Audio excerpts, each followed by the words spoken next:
con nosotros. Estás viendo Canal Cosmovisión. ¡Qué mejor compañía!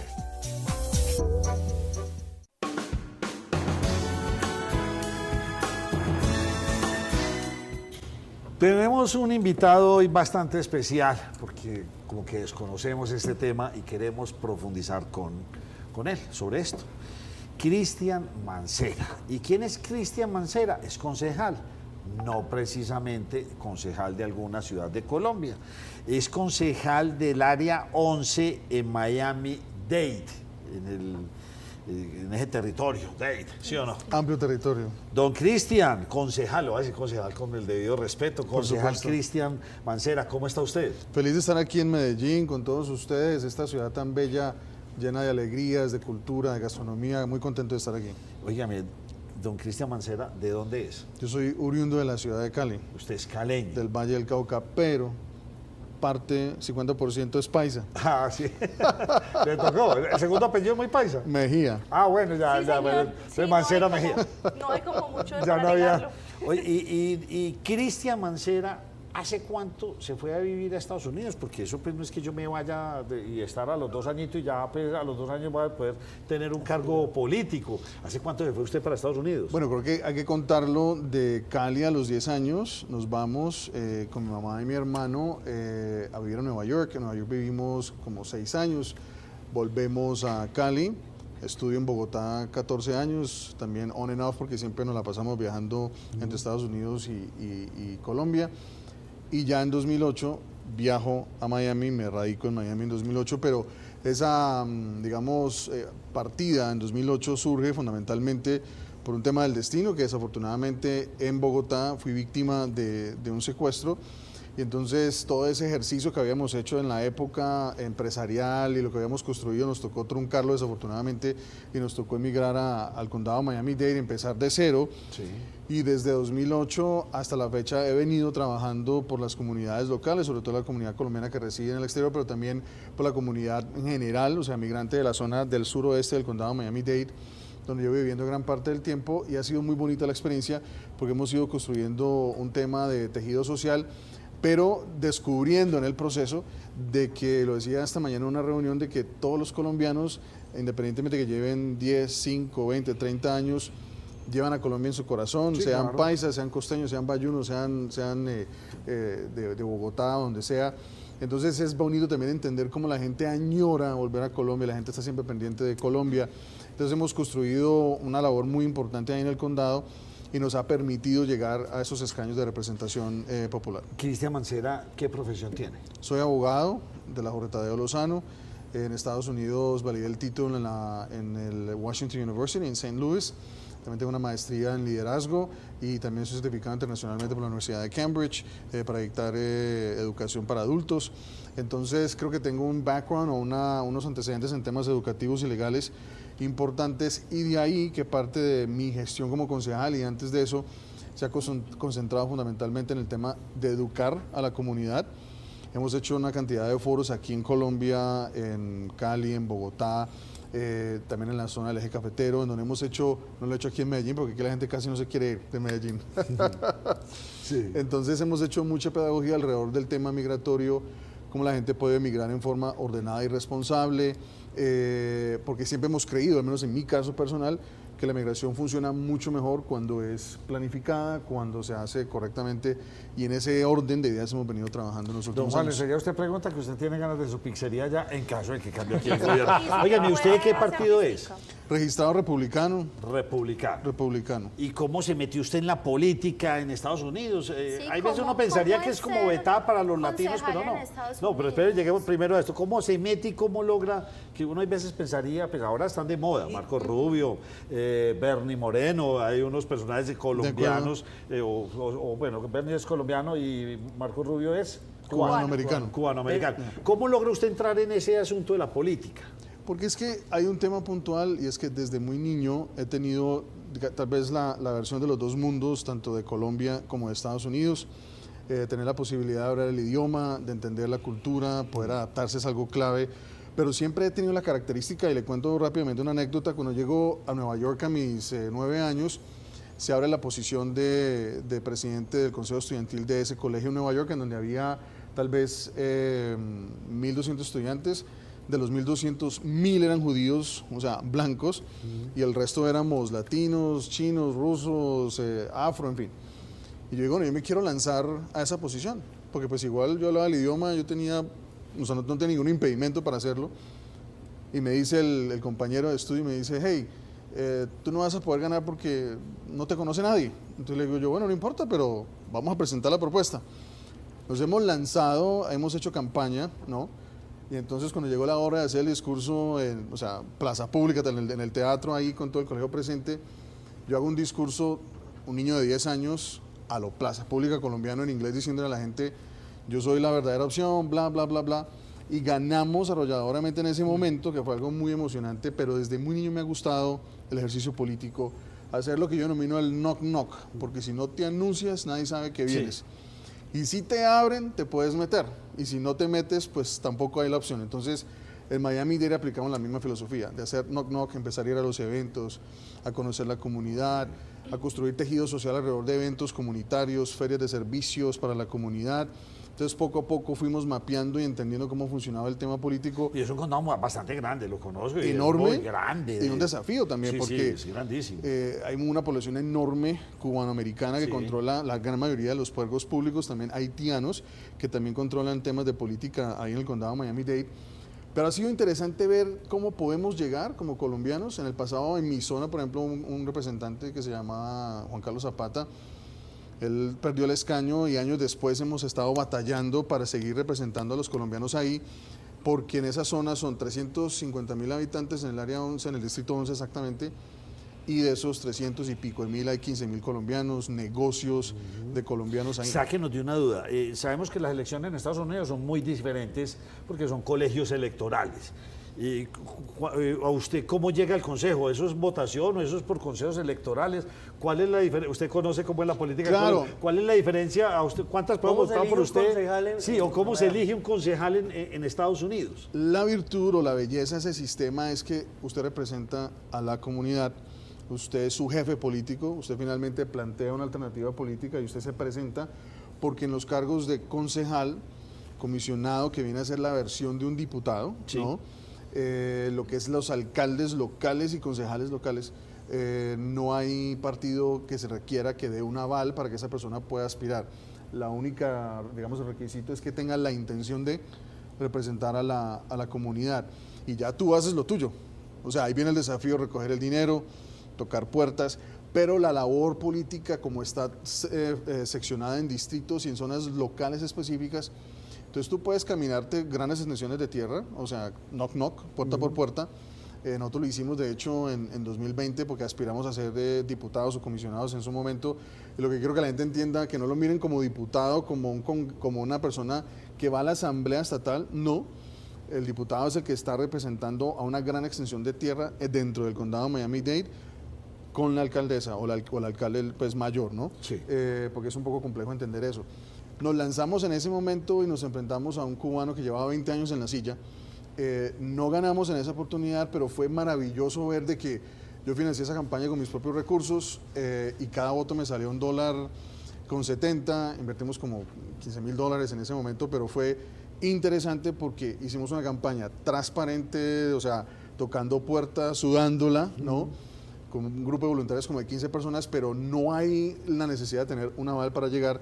Entonces yo sí creo plenamente en ese ejercicio de la política. Quiero entender más el asunto porque me llama la atención. ¿Y esto es en el mismo periodo electoral presidencial o estas son unas elecciones aparte? Es el mismo periodo, cada 4 años. Cada 4 años. ¿Y estas elecciones se hacen cuando también se está eligiendo presidente? Sí, señor, en noviembre, cada noviembre. Pero usted no lo elige un consejo electoral, sino que ahí sí es voto directo. Voto directo. En ahí fueron tantos a votar, votaron por usted y usted ganó. Correcto. Yo quería preguntar precisamente eso, Nacho, y es cómo los consejos comunitarios es designación, es voto popular, ¿cómo funciona un poco? Porque, por ejemplo, en 2023 y antes de eso, en mi zona, yo termino de segundo en la lista para ser comisionado.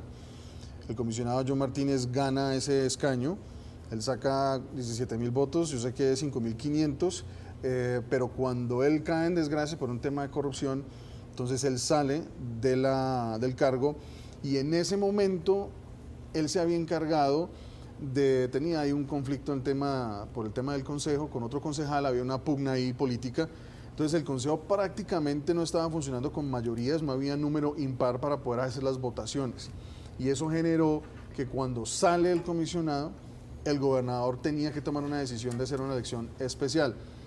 Yo estaba en la lista para ser seleccionado, para ser designado, para reemplazar a ese señor, porque no se sabía dentro del proceso jurídico si en cualquier momento lo absolvían y volvía a recuperar el cargo, entonces tenía que ser una elección a dedo en ese momento.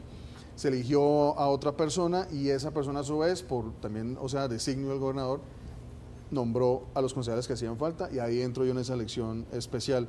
Ya en 2024 me postulo para ser concejal, reelegirme para el periodo 2024-2028 y gano en una modalidad que se presenta en Estados Unidos, que es que son elecciones que se ganan sin contrincante porque nadie te reta. Y cuando nadie te reta es porque, primero, cuesta mucho dinero financiar la campaña. Localmente, cuando alguien te va a retar, tiene que estar seguro porque hay algo que se llama que es ser incumbente. Incumbente significa que ya tienes el cargo, tienes el poder de estar con la comunidad constantemente. Entonces, quien te va a desafiar tiene que estar seguro de que tiene el recurso y el apoyo popular para poder desbancarte, y muchos senadores y congresistas cuando tienen muy buen respaldo también ganan sus elecciones, muchas veces sin tener retador, porque la gente no quiere desafiarlos por un tema de no perder el tiempo. En este condado, ¿cuántos concejales hay? Y funciona como el estilo aquí, usted viene ahora del consejo, funciona, sí, funciona igual, con ustedes votación, tienen debates, ustedes todo. hacen control político. Bueno, nosotros lo que hacemos es todo lo que es control político, pero al tema del desarrollo urbanístico, literalmente nosotros aprobamos todo lo que es desarrollo de planificación, zonificación. Si hay un tema de tráfico que impacta a negocios, por ejemplo, que quieren montar zonas de explotación específica que de pronto no está permitido por la ley, van y piden la autorización a través del consejo y se dan unos debates, pero es con la comunidad.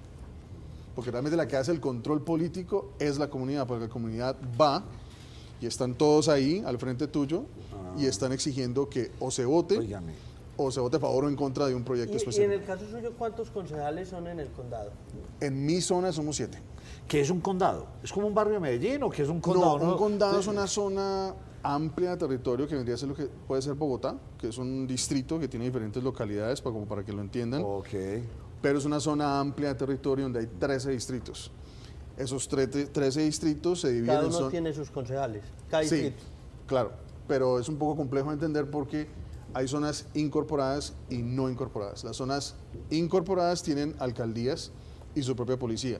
Mi zona, por un tema de que los residentes han votado eso varias veces, no han querido que se convierta en ciudad por un tema de que incrementa el costo de los impuestos, porque hay muchas casas, en promedio las casas los costos son entre 500 y $1 millón, $1,5 millones. Entonces convertirlo en ciudad implicaría más impuestos para las personas. Y entonces tiene la autoridad ejecutiva en el la alcaldía mayor.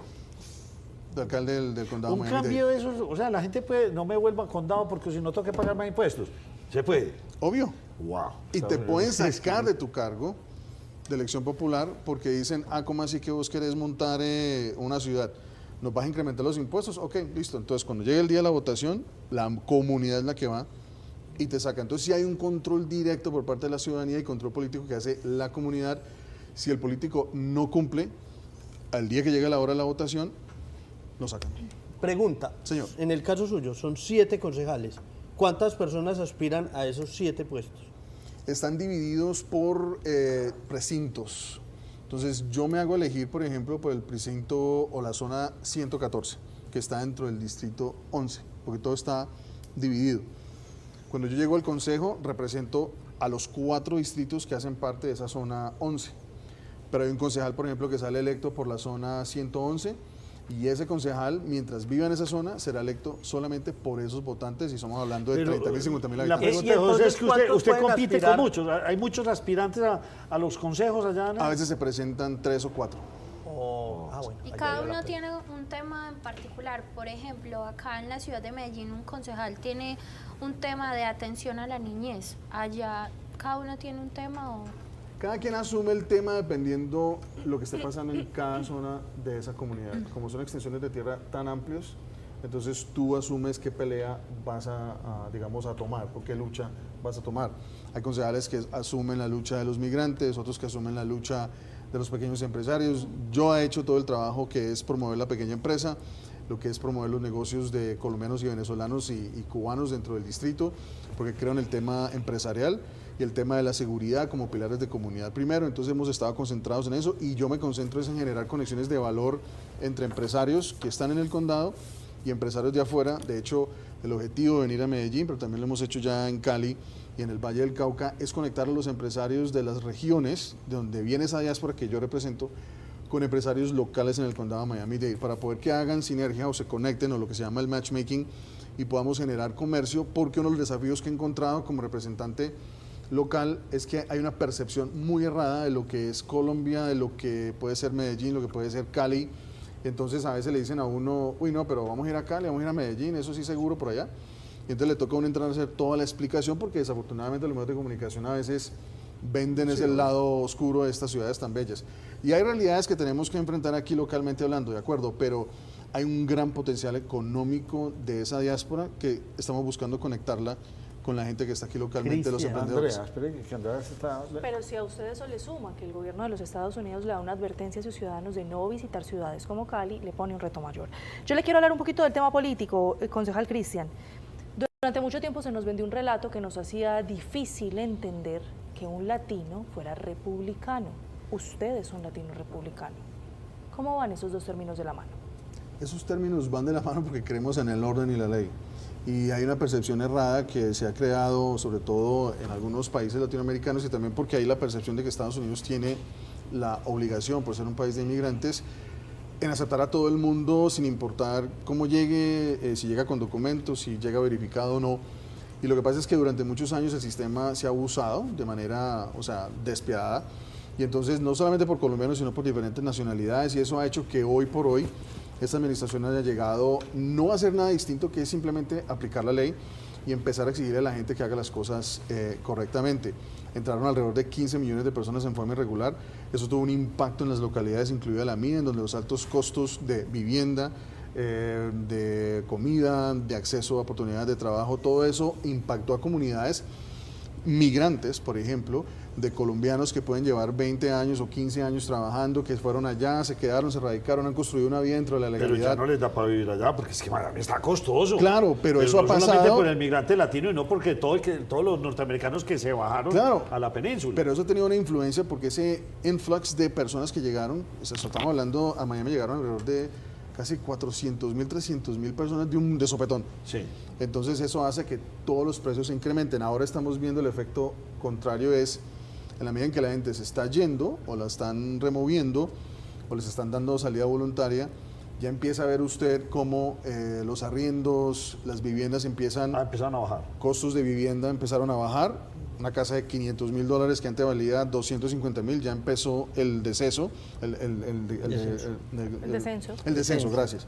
Entonces creo que dentro de ese orden de ideas hemos venido promoviendo, son cosas, creo en la migración, creo plenamente en el derecho que tiene cada persona en cada país a emigrar, pero creo plenamente en que eso se debe hacer en forma regular, ordenada y responsable, que hemos venido promoviendo mucho eso. Hasta el gobierno colombiano se copió de esa frase mía, ordenada y responsable. José Gil, y no sé si Juan tiene pregunta. Cristian. Ahorita le enseñamos cómo saca su visa, que ya la han negado 7 veces. De pronto la octava es la vencida. Cristian, ¿qué tantos cubanos, venezolanos y colombianos hay en su distrito? ¿Y qué porcentaje de ellos, más o menos, están de manera legal o de manera ilegal en el distrito? La cifra exacta en números, por ejemplo, son 315.000 habitantes en esa zona 11, en el distrito 11, para ser más exactos. No hay una cifra exacta de cuántos colombianos hay, pero estimamos que la cifra está alrededor de los 15.000 colombianos.